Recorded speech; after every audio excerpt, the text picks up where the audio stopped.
بسم اللہ الرحمن الرحیم۔ روایت ہے حضرت ابو ہریرہ رضی اللہ تعالیٰ عنہ فرماتے ہیں کہ ایک دن ابو بکر صدیق حضرت عمر فاروق کا شانہ نبوت پر تشریف لائے۔ یہ تھی محبت صحابہ کی نبی کریم صلی اللہ علیہ وآلہ وسلم سے۔ فرماتے ہیں نبی صلی اللہ علیہ وسلم باہر تشریف لائے، فرمانے لگے ادھر کیوں بیٹھے ہو، یہ تو تمہارا گھر جانے کا وقت ہے۔ یعنی کہ نبی صلی اللہ علیہ وسلم نے فرمایا یہ تمہارا گھر جانے کا وقت ہے، اس سے واضح ہوتا ہے کہ رات کا پہر تھا۔ فرمانے لگے یا رسول اللہ بھوک لگی ہے۔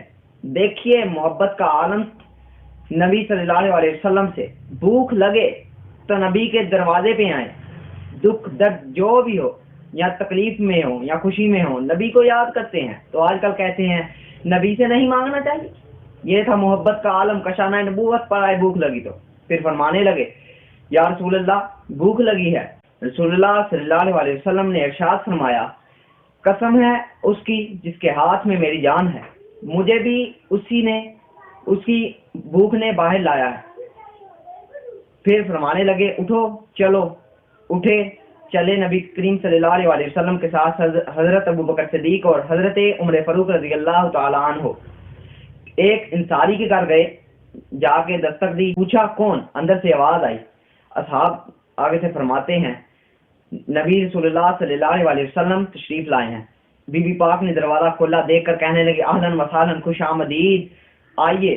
فرمایا فلاں انصاری کدھر ہے؟ عرض کرنے لگی میٹھا پانی لینے گئے ہیں۔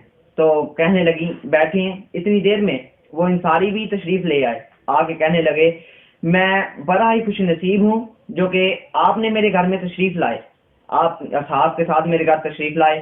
پھر وہ کھجور کا خوشہ لے کے آئے، نبی کریم صلی اللہ علیہ وسلم کے سامنے پیش کیا، ان کی خدمت میں پیش کیا۔ اصحاب نے سیر ہو کر پیٹ بھر کر کھجوریں کھائیں۔ پھر وہ چھری لے کر بکری کی طرف گئے اسے ذبح کرنے۔ نبی کریم صلی اللہ علیہ وسلم نے ارشاد فرمایا دودھ والی سے دور رہنا، دودھ والی کو نہیں ذبح کرنا، دوسری کو کاٹ لینا۔ پھر ذبح کر کے ان کے لیے کھانا پکا کے ان کے کھانے کا اہتمام کیا۔